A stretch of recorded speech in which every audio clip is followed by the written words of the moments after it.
I mean, in one sense, it's not entirely Radcliffe's fault, but he simply swallowed the poison of society and enjoyed it. This is, in fact, the sign of a profound spiritual conflict. These are the shock troops of a doctrine that is intended to split the church, contradict the teaching of the church. Two magisteriums now. We have the magisterium of Francis and Synodality, and we have the magisterium of the Catholic Church. And first of all, it tells us two things. It tells us that he's obsessed by sex, and it also tells us that he's immensely patronizing. And it's much more than tone deaf. Is it too late for the bishops? No, it's much too late. In terms of common sense, it's much too late. We should never. It's almost as if Catholicism in England is becoming a small, like a sort of somnolent giant. More and more people are becoming Catholic. The only hope for our culture in England is Catholicism. By the way, my name is Joe McClane. I host a radio program called A Catholic Take, where we look at the world through a Catholic lens. I'd love for you to hang out with us. If you like it, give it a thumbs up and let us know what you think in the comments below. Anyway, there's some great stories coming out of the UK. Cardinal Nichols slams government for deeply irresponsible handling of the suicide bill. I want to start there. Dr. Gavin Ashenden of CatholicUnscripted.com. Check out the YouTube channel as well. CatholicUnscripted.com joins us this morning. Good morning to you, Dr. Ashenden. Thank you for your time. Hi, Joe. Nice to be with you. Let's talk about Cardinal Nichols. I've had this conversation with the Catholic Unscripted team in the past, knowing that this was going to be a contentious issue in the UK. But it seems maybe it's not as contentious as it ought to be. Cardinal Nichols pointing out that there was more effort in the Parliament to debate fox hunting than there was in the suicide bill. Has the conscience of the British citizens fallen so far that they just don't see this as an issue at all? Well, it really has, and that's partly because we've been subjected to endless propaganda from the state for a long time now, in contradiction to Catholic teaching that human beings are sacred. We're instead being taught that human beings are disposable, dispensable, malleable, creatures of our own imagination, and we can do whatever we want. And so the assisted dying bill, which is essentially, of course, a matter of state-sponsored euthanasia, isn't really picking up much of the opposition that common sense would have provided, or that it would even have had 10 years ago, because people are so used to the idea that, well, if you want to do something, you should be able to do it. Irrespective of the idiocy that no one can agree on even the most basic terms, like what does a 6-month terminal diagnosis looks like. So it's really very good indeed that Cardinal Nichols has entered the public fray, because the Catholic bishops have been quite quiet on public issues of morality for some time now. And if they weren't going to do it now, when would they ever do it? Is Cardinal Nichols a lone voice here? Are the other bishops, are they stirring a wee bit because of his leadership? I think probably that he's simply accepted the responsibility of doing it. I imagine he's speaking collectively for the, if the cardinal speaks, you can assume it's on behalf of all the bishops. So I think it's simply that he's become the spokesman for all the bishops in England and Wales. A lot of us have been wanting the bishops to take a much more muscular role in public affairs, and they haven't done that. It's difficult to know why. One of the things that happened was that the English bishops of Bishop of England and Wales went for an ad limina in about 2022, and they came back. And from that moment on, having met the Pope, they kept a very low profile indeed in public affairs, only occasionally breaking the water. So it may be that these were the instructions they had from the Vatican. We don't know that, but it's a possible explanation. But thank goodness, is the cup half empty or half full? Well, let's treat it as half full. Congratulations to Cardinal Nichols in speaking strongly into the public sphere on a matter of such public importance. The article that I'm going to be linking to in the show notes from the Catholic Herald today says assisted dying campaigners are reportedly looking at dropping a requirement for a high court judge to decide whether people should be allowed to end their own lives due to concerns about the impact on Britain's struggling court system, the poor struggling court system. I mean, that apparently is a higher priority than the lives of those that will take their own lives, commit a grave mortal sin here. So it seems like a very dystopian outlook there, but it's not new for there. Canada has it, parts of the United States have it, other places, of course. So there seems to be a trend here for the West to go into a total suicide. We're not having babies to repopulate our cultures. We're giving ourselves over to woke ideologies. And now we're literally killing ourselves, and they're making it as easy as possible. This would be like almost like an outpatient, like walk into the clinic and never walk out again, I suppose. You're right. Dystopian is exactly the right word. And I don't think people have realized the extent to which the state is pushing this project forward with all its power. And it's not telling us the truth. So, for example, this is actually being treated like a government-sponsored bill, but in order to escape responsibility, they gave it to what's called a private member's motion. But then they've backed it at every single point as much as they can. The woman in charge of it, a woman called Kim Ledbetter, people joke she might have been better called Dead Better, but anyway, she's called Ledbetter, has been packing the committee for the scrutiny of the legislation with an unfair balance of those who are in favor of it, excluding a whole series of people who should have both sat on the committee and excluding a good deal of scientific witness. So the Royal College of Psychiatrists wanted to appear to say that they didn't trust the criteria being used in order to establish mental stability and mental health, and they were excluded from it. So dystopian is the right word. The government are pulling every trick in the book in order to push this thing through. And whilst it looks as though it's being presented as if it's just a private member's bill that has the assent of the public, has the assent of MPs, has the assent of the government, the opposite is true. This is a piece of state engineering that has a malevolent intent and is using every political machination they can to make sure it happens. And that we do have this culture of death, from the killing of our babies to the sterilizing of our teenagers through the whole trans activism issue, to the killing of our economically useless pensioners, because the state has given up believing in Christianity and, as you quite rightly say, exercising this dystopian authoritarianism. Is it too late for the bishops? Have they waited too long to speak up? Yeah. Can they change public opinion on the matter? No, it's much too late. There's one possible, well, I say it's much too late. In terms of common sense, it's much too late. We should never have got here. Not that the bishops could easily have stirred it, but it is conceivable that given the larger number of people becoming Catholics, it's almost as if Catholicism in England is becoming a small, like a sort of somnolent giant. More and more people are becoming Catholics. The Church of England, the Anglican state church, is shriveling to nothing. It doesn't believe anything.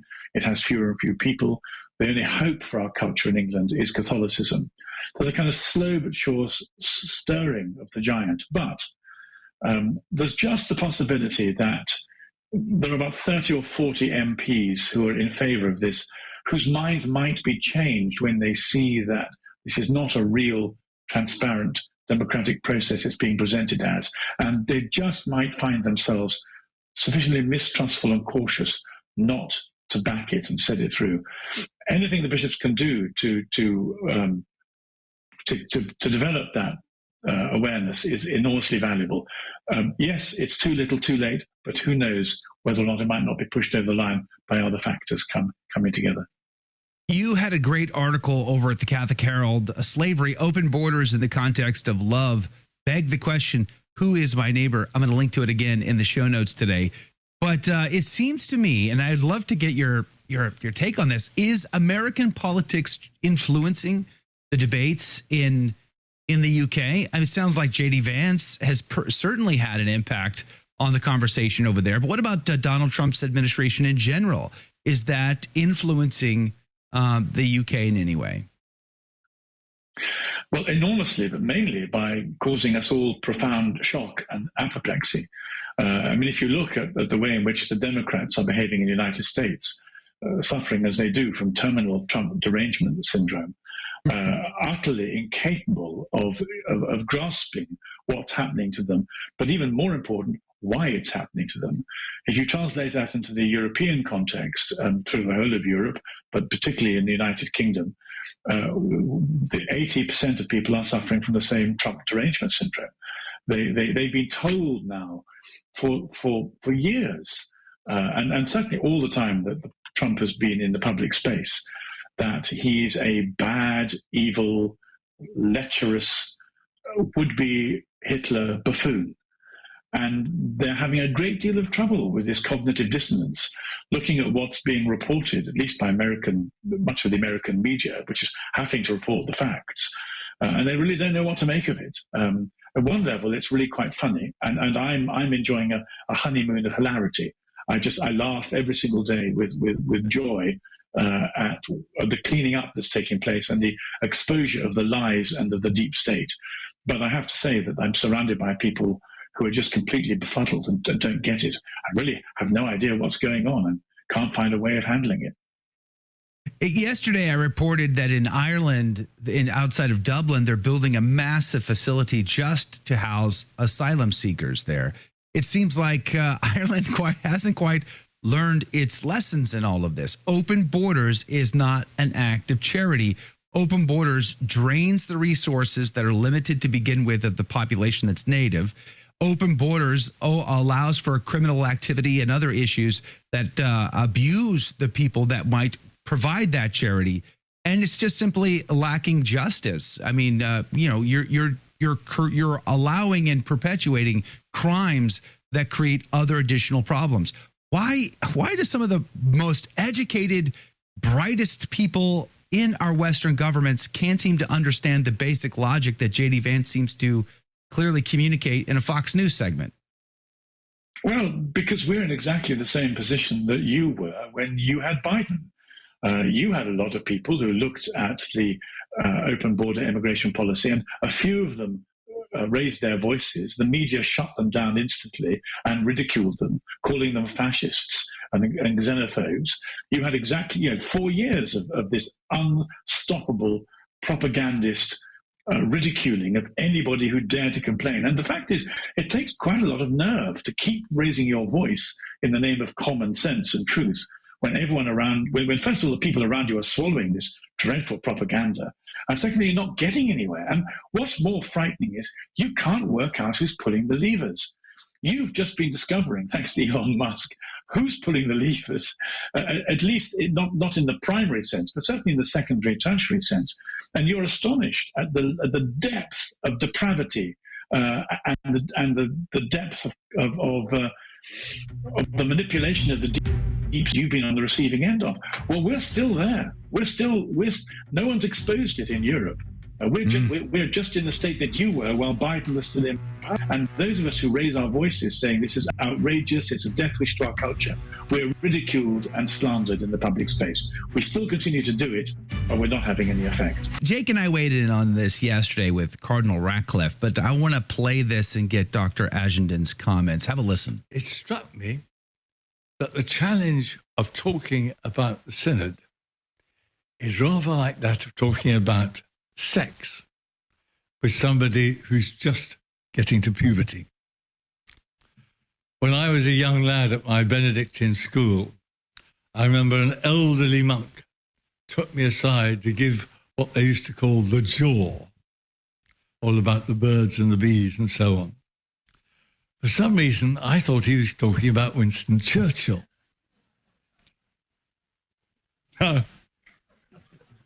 It's true. But when the penny dropped, I thought it all sounded so ridiculous and absurd. And I think this is rather talking about the Synod is rather like talking about sex to a young kid. I get what he's going. It seems awkward. Dr. Ashenden, welcome back to the show. Yesterday, what I said when I listened to this and Jake and I weighed in on it was they have to be tone deaf here. They're just like, well, listen, it's not that the Synodality is bad. It's just that people like Joe McClane who hate it don't understand it. And it's just an awkward conversation. And we have not communicated it well enough. How do you take Cardinal Radcliffe's comments today? It takes your breath away. First of all, it tells us two things. It tells us that he's obsessed by sex. And it also tells us that he's immensely patronizing. And it's much more than tone deaf. He has no idea of what's really going on. First of all, it's a very stupid analogy to use. It's got nothing to do with that at all. But he's using it because they've got sex on the brain. They can't stop thinking about it. It drives everything that they do. But really, this is actually much, much more serious. He's trivializing something that's very important. This is about power. And if he'd been looking for some kind of analogy, he should have gone to Orwell and doublethink. Because what the Synod and the Synodality is producing is a series of contradictions that are intended to bully people into changing Catholic understanding and dogma. So, for example, we have two magisteriums now. We have the magisterium of Francis and Synodality, and we have the magisterium of the Catholic Church. And you're supposed to pretend you can believe in them both at the same time, but you can't. The problem is that they think they're on the winning side of history. They don't understand that actually they're on the losing side of the salvation battle. And it's really quite alarming. It's not tone deaf. It's deaf and blind and utterly disconnected with what they're really doing. I also asked the question yesterday, and I would love to ask you this question. Is he just a sincere person who honestly believes that he has the right solution to all these issues? He and others like him that support the Synod on Synodality and their sex-obsessed version of Catholic teaching, are they just sincere people but sincerely wrong? Or is there something way more nefarious? Well, I think both. I mean, to tell you the truth, I was one of them for about 15 years. I worked in a university, and I became convinced of the "be nice" mantra. That what you have to do is accept people as you are, and possibly they might change, or if they didn't change, at least you were baptizing their good intentions, despite the fact that what they were doing was against the moral teaching of the Church, and that's what we stood for. So, in one sense, they are people who are profoundly mistaken with the best of intentions because they want to be nice. But at another level, because human life is multi-layered, this is in fact the sign of a profound spiritual conflict. These are the shock troops of a doctrine that is intended to split the Church, contradict the teaching of the Church, produce a new authority. They don't know they're doing that, I think, most of them, but this is actually what's happening. So that's where the nefariousness lies.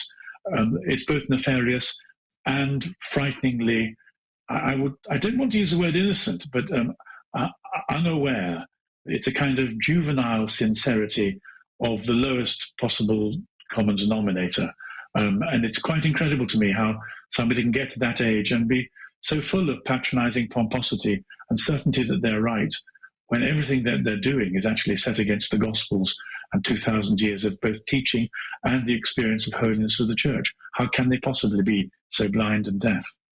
So what did it take for you to wake up from that ideology?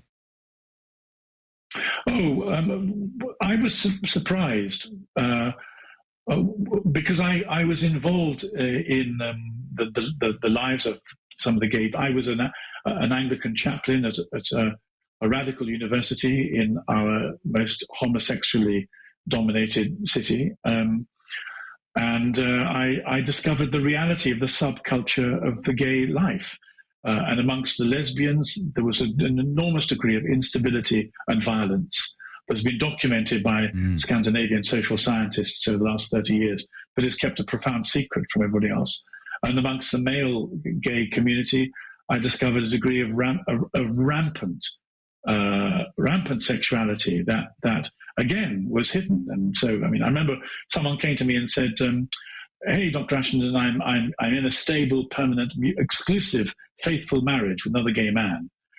He wants 8 free sleepovers a month, and I think he should stick to the local rule, which is all all committed, faithful, exclusive gay men can have 4.